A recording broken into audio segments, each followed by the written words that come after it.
Hello and welcome. You're watching Business Today Television. I'm Sakshi Batra and this is Market Today, a show where we'll help you understand the closing action on the D Street. Well, it's definitely not looking good as the day has panned out in absolute fear and uncertainty. Trump tariffs have dealt a heavy blow across the world. You've seen what happened with the US markets on Friday. The futures are even worse. Look at what is happening in the European markets. Asian markets have also seen sharp cuts across the trade today, and the Nifty also is down by nearly 4%. There has been a bounce back from the lowest point of the day, but we are still hovering around 22,077 odd levels, 3.6% down in trade, barring just one stock on the Nifty, which is HUL, which is in the green. Rest all of the stocks are still dealing under sharp pressure. Trent losing about 15% in trade. Tata Steel, JSW Steel, Hindalco, Shriram Finance, top losers as far as the markets are concerned. All the sectors of the Nifty are down in the red. Sharp losses being seen on metals, which is down by nearly 8% odd. You can see real estate, which is down by nearly 6%. Small caps and mid caps down by about 3.5% each. Banks, financials, autos, IT, pharma, FMCG, you name it. All the sectors are down by over 1%. Some of them higher than 5% and 6% as well. So it's a bad day of trade and does not look good at all. But the big question is, where do we go from here? Will the markets recover after these sharp losses, or will there be further pain from here on as well that investors need to brace? That's what we'll try to find out from our top market expert today. Mr. G. Chokkalingam, founder and MD of Equinomics Research, is joining in on the program with us. Warm welcome to you, sir, and thank you so much for taking the time out. Now, first, my question will be on, after seeing the aftermath of what's happened globally and about 800-900 kind of a fall, we were, probably 1100 points down at one point in time. What is the clear way in which you are looking at the markets at this point in time? Is the worst behind, or is it just the beginning of what could come in terms of pain? My firm view is that to a large extent, worst is behind today. This is not my, wish. Of course, I would be happy if this becomes true. This is based on my conviction as a student of economics. Now, point A, China is the worst affected economy. The incremental reciprocal duty is the highest at 54%. Then, so the Chinese economy is going to be impacted quite badly. And you can't expect, any allocation shifting from India to China by FIIs, which used to happen a few months ago or a few weeks ago. Now, point B, look at American economy. That is also going to be the worst affected because across among all major imports, among all major exporting countries to US, the duty hike has happened, which means the most of these imported items will see the price hike within the US because you can't expect all the exporters to take a full duty burden on them. It is impossible. So US is also going to be impacted very badly. Now in between you have India. Are we expecting India to suffer like USA, or we expect India to suffer like China? Logically, from economic data points, that is not possible because exports from India is only 10% of the GDP, goods exports. As America included the export of services under tariff or non-tariff measures, then the situation would have been different. In fact, our export of services is more than the goods export to US. In fact, overall export of services expected to breach overall goods export in FY26 or 27 as per the government estimate. So that has escaped from the tariff or non-tariff war. Now, export of goods to America is only 20% of the total exports. So we are not primarily an export economy, and it is only 10%. The remaining 90% driven by domestic demand and IT services, which are not affected. Now, out of the 10% also, only 20% is to America. So which means only 2% of the GDP would be impacted.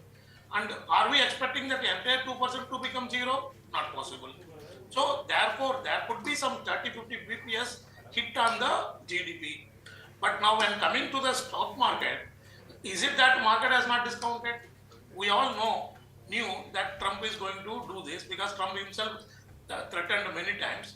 So the market has already now with today's fall, it is about 105 lakh crore downfall, which is almost close to one third of India's nominal GDP. Now, therefore, I firmly believe that the market has panicked and overreacted today. Last week also we saw US market falling badly, but we outperformed. But today we succumb to the fear factor. This would be corrected in the short term for a couple of reasons. As I mentioned, these are the fundamental reasons. Along with these fundamental reasons, one more reason, the oil price has now crashed close to 30%. This is what happened in the last 20 years. Whenever there was a global pain, India also had some suffering, but India also gained substantially in the form of cheap oil. It happened in post-Lehman crisis. It happened 2016 deflationary conditions. It happened in 2020 COVID pandemic. So now also oil is down 30% from the 52-week high. When we spend 145 to 140 to 150 billion dollar on oil import, this is a very big amount. This is going to save your import bill, shore up your forex reserves, improve your exchange rate. It is going to reduce the inflation rate, and therefore it will lead to reversal of interest rate cut. And also, many corporate use either directly or indirectly oil as an input, either directly as oil or oil derivatives. So these are the reasons I believe market would recover definitely. Yes, the trade war is going to stay here. Are we expecting this kind of aggressive stance to continue from America forever? No, not at all. Impossible, because already US market is down anywhere from 18 to 22% on Friday. Today we don't know how much more it will fall. And already there are reports of small businesses having trouble in the America, and consumer spending will come down. And let me tell you, no government can afford to see a massive market crash, no leadership. Then it would be a political issue also. Yeah. So therefore, Mr. Trump will be forced to compromise. He will not do away with the tariff war. Otherwise, US economy will be in big trouble in the long term. But definitely, this could be a part of strategy to come out with aggressive stance, because even before implementing on April 2nd, he got a lot of things getting delivered across the world just with a threat. Now, with actual imposition, a lot more delivery will happen in favor of America. And therefore, my point is that in the short term itself, there will be little compromise on the tariff war. And therefore, the Indian market will be the first market to recover significantly. Let us not forget, domestic demand driven and domestic investor driven also now. Even now, every week, 5 to 6 lakh investors are coming into the market. So these domestic investors and domestic businesses will help us. Only if IT services are covered, either tariff or non-tariff war, then we will be in a big trouble. As long as that doesn't happen, I don't think we need to worry the way we have panicked to today. So my only suggestion is that don't get panicked. Stay invested if you are taking exposure to good quality domestic demand driven stocks. That's my suggestion. Many points here of importance that one should definitely note here at this point in time. One should also note that there is this smart recovery that's also taking place from the lowest point. Like Mr. Chokkalingam does say, that the markets have reacted in panic, and probably they have overseen this kind of a reaction, and therefore now we are back above, and 22,198, 22,200 is upon us. So we are have recovered about what 400 odd points, nearly 500 odd points from the day's low also, as far as the Nifty is concerned. So it's a smart recovery that is under place, although we are still down by 700 points looking at the extent. But two stocks now into the green as far as the Nifty is concerned, HUL and NTPC. If I have to ask you, Mr. Chokkalingam, do you think if one has to use this opportunity to probably look at their long-term portfolios and build up positions there, which are the pockets that you would advise them to look at? Which are the kind of stocks that you would like to advise them to add to their portfolios to provide that extra hedge when the markets are on course to recover? There are three answers to your question. First of all, yes, this is a good day to invest. Before market open, we have come out with a research note to our clients saying that make use of it. Because if you look at the last 25 years, every block of 5 years, something or other major trouble happened. And last one was the COVID pandemic. So market lost about 50 lakh crore of market cap. From roughly 150 lakh crore, it became 100 lakh crore. But whenever such thing happened, in a block of 4 to 5 years, the market recovered phenomenally and rewarded. And that is what likely to happen now because of the inherent domestic demand story. And second, the answer to your question, what are the sectors to look at? As I mentioned, look at domestic demand driven sector. Now, for example, aviation. 30% fall in the oil price is a big positive, and it is driven by the domestic passengers. So the second is the banking industry. Among all the major sectors of 8 to 10 sectors which constitute Sensex or Nifty, there are only few sectors which are growing in strong double digit. Banking is one of them. Third, telecom sector. And fourth, the domestic pharmaceutical company. I do not understand why people are punishing even the domestic pharmaceutical company in a very big way. It's not going to be affected at all by US tariff. And then there are a lot of individual product and services companies within the small and mid cap which have nothing to do with the foreign markets or US tariff or exchange rate. So these are the 5 themes I would present. So few stocks I would definitely recommend. Stocks like State Bank of India, which is now trading at one-time value, and within PSB I would recommend Canara Bank, Bank of Maharashtra. These are the 3 solid banks I believe would definitely reward. And second, Indigo in aviation. I believe it is going to gain a maximum with the leadership position. That will be the major beneficiary. So apart from that, on domestic pharma, I would continue to reiterate my strong conviction in FDC Limited. Just as a disclosure, compliance disclosure, we have personally invested in FDC. Okay, fair point. So those are the key ideas and sectors where one should be looking at as an opportunity at this point in time. I also wanted to ask you on a multi-asset allocation strategy, what is the ideal way to approach? Because, synchronized, all the asset classes did show us a dip on the tariffs. Gold was down. Crude has come down sharply in trade as well. Currencies are down, bond is down, and you name it, equities, of course. But across the board, we saw that reaction. So, how does a retail investor looking to diversify, allocate the right proportions to each asset class, should be looking at this post tariff kind of an order? Yeah, it's a very interesting question. If you are addressing retail investors, it is a very most relevant question. Before answering this question, I would like to say that, as you rightly pointed out, that the bond yield has come down, oil price has come down, even the deposit rates are going down. Let me tell you, all these point towards robust outlook for Indian equities. So any experienced fund manager, analyst, or student of economics would understand these are all ultimately going to lead to robust outlook for the equities. Now coming back, I am an equity person. I keep talking about equity, but then I would definitely sincerely suggest all the retail investors never, not only the day of Trump impact, even in the booming market or normal market, never put 100% of your financial wealth into the equities. Depending upon your risk profile, anywhere from 30 to 50%, you put it in a fixed deposits. So there also don't compromise. I know in my long experience, there are investors who aspire to make a 3% extra interest and the entire capital becomes zero. So ensure that in fixed investment, your return of capital is safe, 100%. So 30 to 50%, depending upon your risk profile, other financial assets like real estate, gold at home, you make 30 to 50% in fixed assets. Now the balance 50%, this is average conservative investor, you put it in equity. Again, ensure that at least 20-30% of this 50% equity allocation is in top 100 stocks or Sensex or Nifty stocks or top 150 stocks.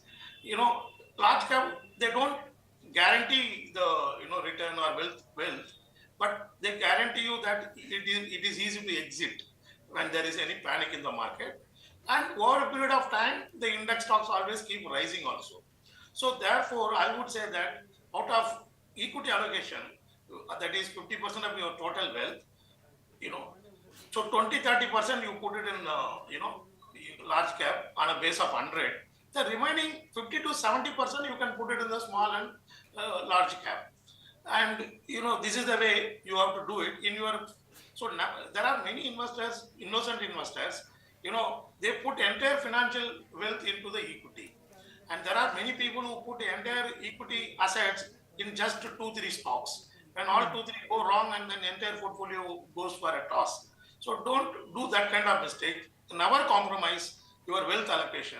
So whenever you listen to Gyan like me, mine, you assume you definitely don't put everything in equity. So half of your wealth maximum you can put. And so diversify across large cap, mid cap, across various sectors. Yes, one can always have a very aggressive position within that equity portfolio for one or two stocks. If that is going to give you tremendous confidence, you have access to the honest professional advice.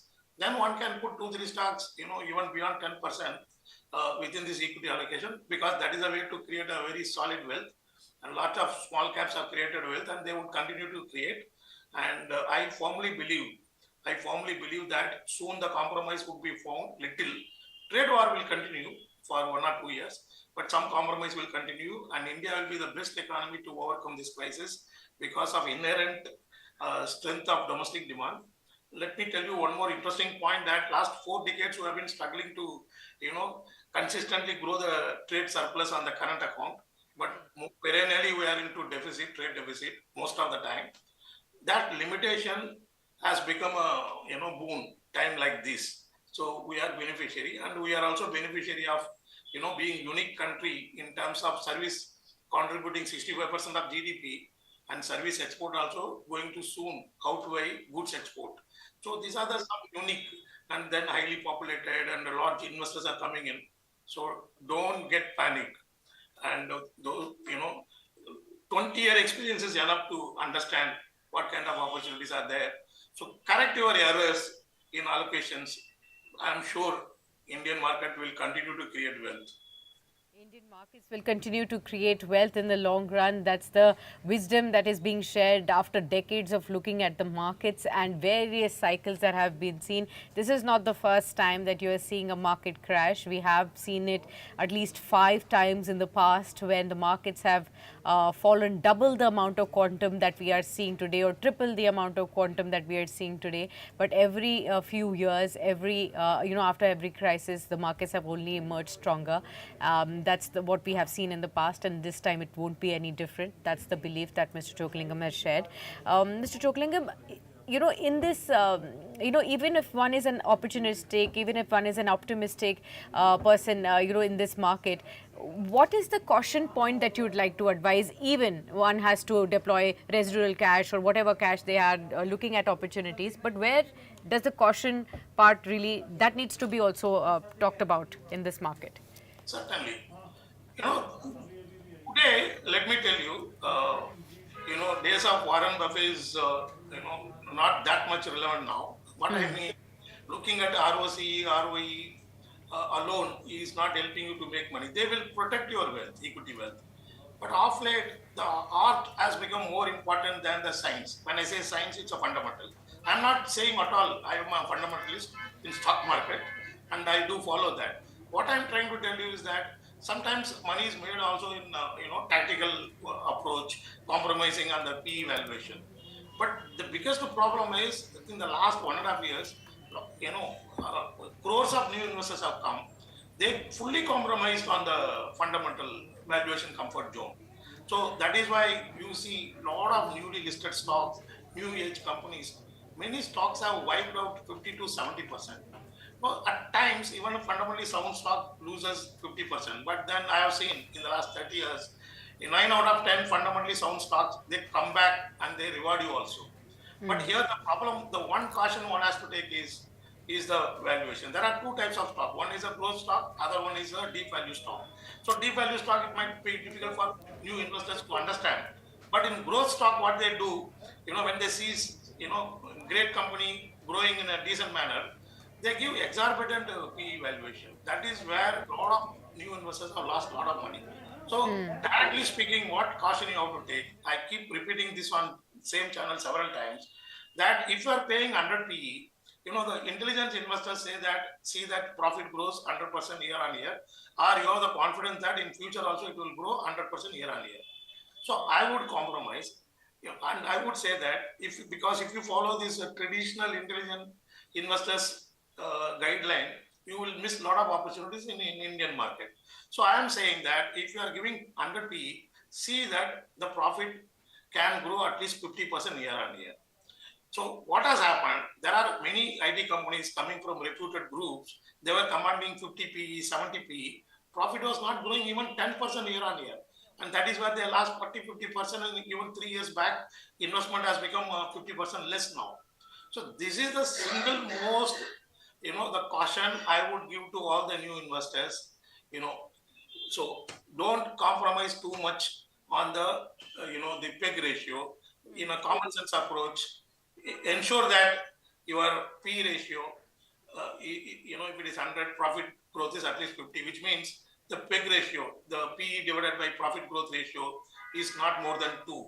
Even if you want to make little more compromise, it is not more than 2.5 or at best 3. I won't go for 3 also, but at least 2.5. That is, your P ratio is 2 to 2.5 times annual profit growth expected. This is one. And second, a lot of, I have been in the market from 1992. Thematic fashion only the wealth is created, but thematic fashion only wealth is destroyed also.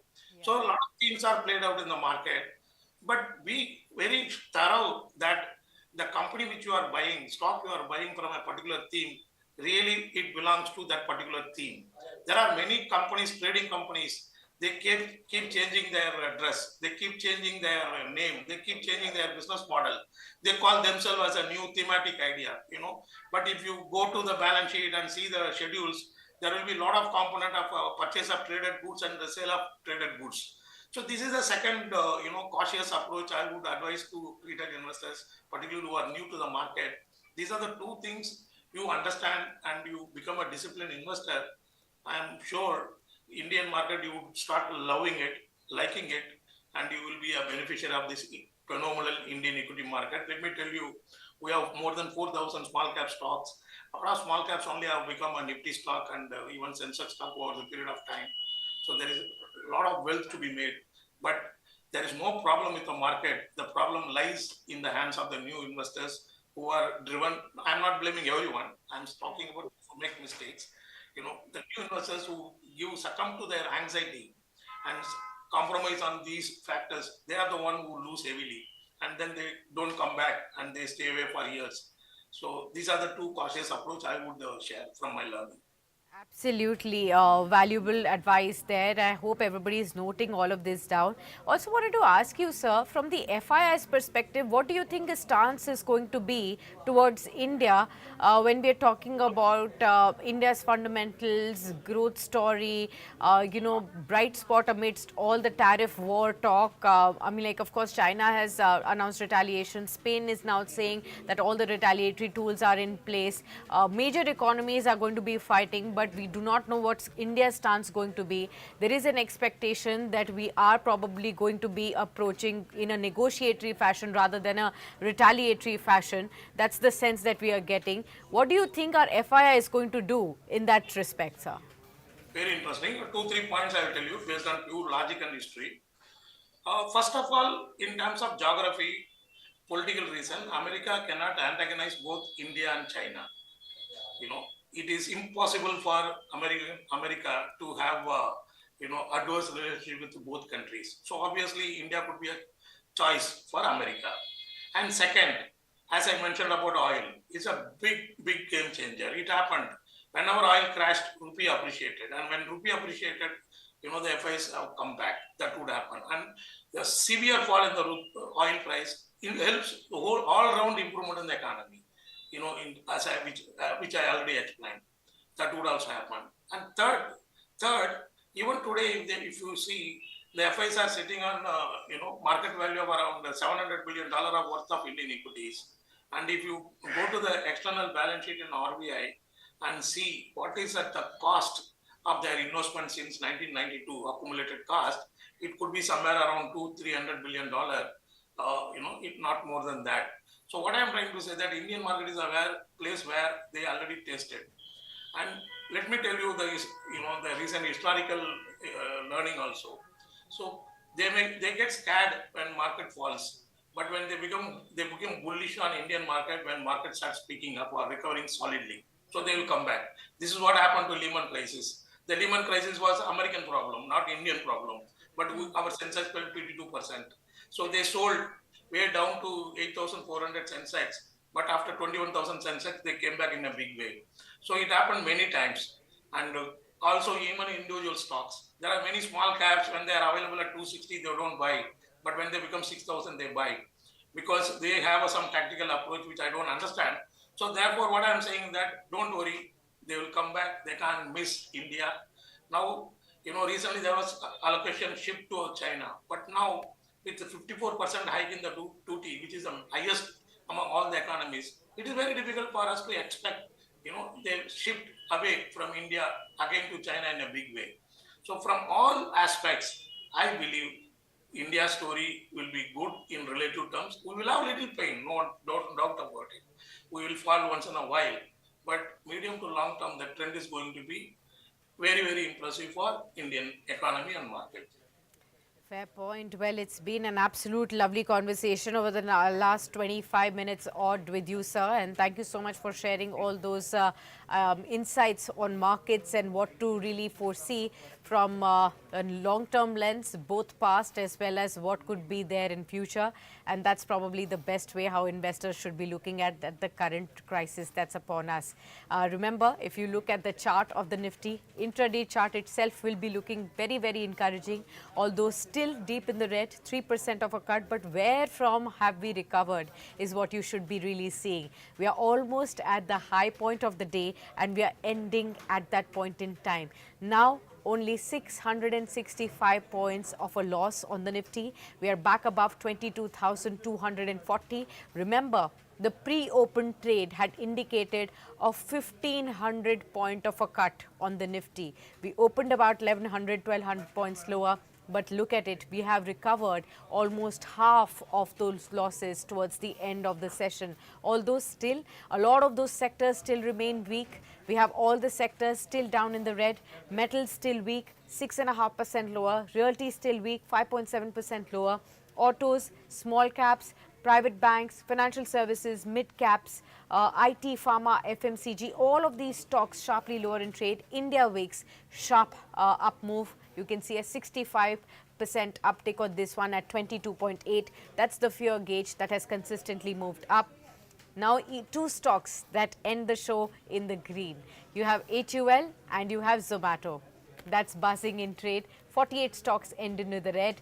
Trent, top loser, 14.6% lower. JSW Steel, Tata Steel, Hindalco, Shriram Finance and Tata Motors, the top laggards in trade. But in the F&O space, there were some bright spots. You saw delivery up, Torrent Pharma up, GMR Airports Infra and some retailers like Avenue Supermarts also increasing in trade. Remember, the Dow futures are still down by about 1,500 points. So we could be looking at another weak start for the US markets tonight when they open. European markets are already going to be in focus. Remember, Spain has now come out as the second nation saying that we are going to be coming out with a retaliatory measure. It's not going to be ending so soon, even though we are looking at slight recovery. Everything depends on what happens tonight in the US markets and, of course, how are the kind of fresh statements that come in. At this point in time, 22,161 on the Nifty, 742 points lower. The Nifty Bank ending 1642 points lower, over 3% of a cut on that one. A difficult day, a difficult phase, but this too shall pass. Remember that, investors, and remember that, viewers. We have seen bigger crises. We have seen bigger falls in the markets, and every time things have been hunky-dory sooner or later. So remember that, and only then take a decision with a sane, balanced mind and an advice that you have from experts to help you out in this current situation in trade. We'll wrap it up at that, but do stay tuned on to Business Today Television, as beyond the stock market also, we will continue to get you all the insights from the world of business and economics.